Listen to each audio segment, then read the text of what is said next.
हृदय नंदिनी चक्रवर्ती your home science mentor. मैंने जैसे कि प्रॉमिस किया था प्रीवियस वीडियो में कि अगर मेरे 100+ सब्सक्राइबर्स होते हैं तो मैं आप लोगों के लिए थोड़े से जो शॉर्ट टर्म वीडियोस थे उससे ड्यूरेशन बढ़ा के लॉन्ग टर्म वीडियोस प्रोवाइड करना स्टार्ट करूंगी, ठीक है।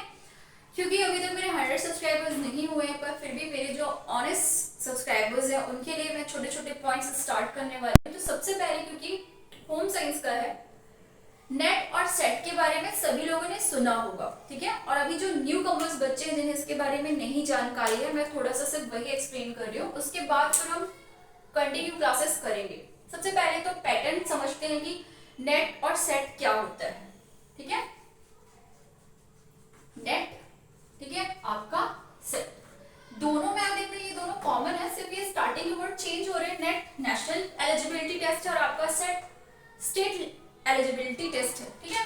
जो कि आपका जो नेशनल जो है या फिर आपका राष्ट्रीय स्तर पे बोल सकते हो, तो ये जब आप ये वाला पेपर क्लियर करते हो तो आप ऑल ओवर इंडिया कहीं भी एलिजिबल होते हो।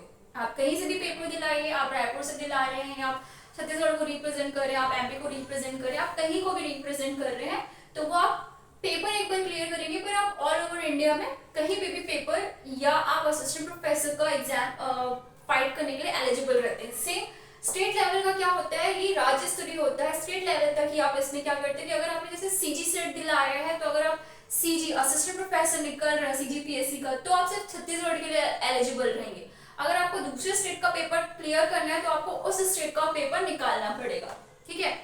दोनों पेपर में एक चीज कॉमन होती है, पेपर 1, ठीक है।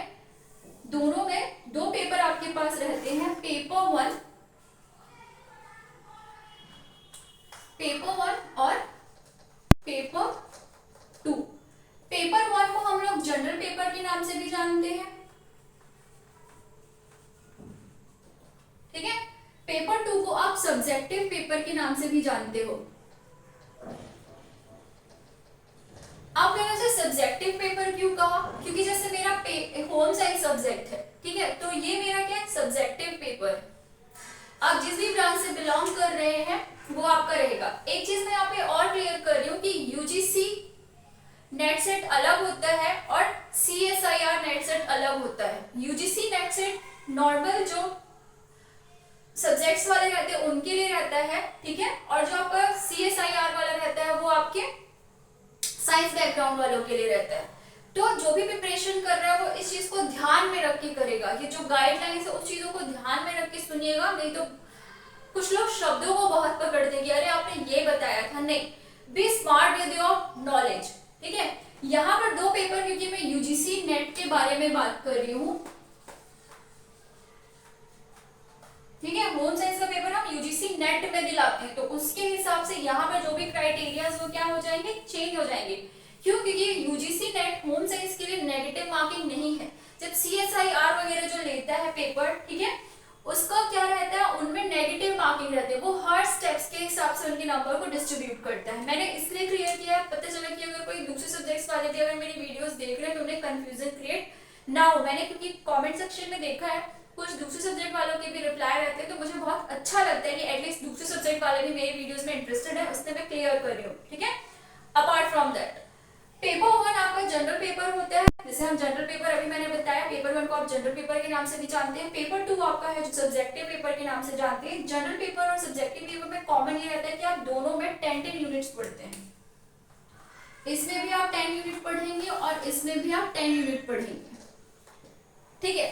पॉइंट यहाँ पर ये आता है कि आप 10 यूनिट के अंदर सब यूनिट पढ़ते हो।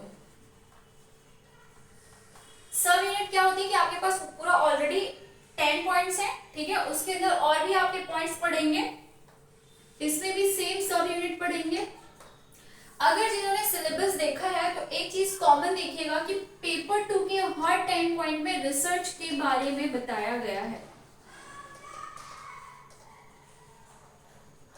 रिसर्च मेथोडोलॉजी के 10 पॉइंट्स पे एक्सप्लेन्ड है, उसको आप यहाँ पे पेपर 1 में कवर कर सकते हैं। क्यों, क्योंकि हम पेपर 1 में भी रिसर्च मेथोडोलॉजी को पढ़ते हैं। सेम पैटर्न है, सेम चीजें हैं, दोनों पेपर में क्वेश्चन आंसर आते हैं, तो आपका ऑटोमेटिक एक यूनिट क्या हो रहा है, स्ट्रॉन्ग हो रहा है। मैं इसे ज्यादा डील नहीं करूंगी, बस मैं थोड़ा सा आपको बता रही हूँ कि कितने नंबर का होता है। पेपर 1 100 नंबर का होता है, ठीक है। पेपर 2 आपका 200 नंबर का होता है। ठीक है। टोटल आपके होते हैं 100 प्लस 200 आपके हो गए 300 टोटल क्वेश्चन होते हैं, ठीक है। अंक मिलेंगे, बाकी के होने के लिए 150 क्वेश्चन आपसे पूछा जाएगा, ठीक है। यहाँ पर 3 घंटे इसलिए बताया जा रहा है क्योंकि ये ऑनलाइन होता है। एक बड़ी चीज ये है कि जिन्होंने भी नेट के पेपर दिलाए होंगे उन्होंने ऑनलाइन दिलाया होगा, बट अभी जब लास्ट ईयर जून में जो पेपर हुआ हमने एक बार ऑफलाइन दिलाया। सेट के पेपर मैंने 2 बार दिलाए हैं और सेट का पेपर मैंने ऑफलाइन दिलाया है। अगर किसी ने ऑनलाइन भी दिलाया हुआ तो मुझे उसकी जानकारी नहीं है, बट जहां तक मुझे जानकारी है, मुझे जितनी नॉलेज है उसके हिसाब से सेट का पेपर ऑफलाइन ही होता है, नेट का पेपर ऑनलाइन होता है। बट बीच में पता नहीं जो भी रीजन से उन्होंने ऑफलाइन करा दिया था और उसके परिणाम हम सभी लोग जानते हैं, ठीक है। ये छोटी सी जानकारी मैं इसलिए प्रोवाइड करा रही हूँ कि जो भी नेट सेट की प्रिपरेशन कर रहा है उसे ये छोटी सी चीज पता होनी चाहिए कि आपको कितने पेपर की तैयारी करनी है, 2 पेपर की तैयारी करनी है, आप समझ जाइए 10 और 10 यूनिट आपको 20 यूनिट्स की तैयारी करनी है, ठीक है। तो उसके लिए आपको कैसा करना पड़ेगा, सीरियसली पढ़ाई करनी है और आपको जो भी कोई क्वेश्चंस रहेंगे आप पूछ सकते हो। आज के लिए सिर्फ इतनी ही जानकारी, कल मैं आपको दूसरी वीडियो पे अपडेट करती हूँ। Thank you so much. कुछ और क्वेश्चन होगा तो प्लीज आप कमेंट बॉक्स में लिख सकते हैं। Subscribe my channel, like my channel of course and share it. Thank you so much.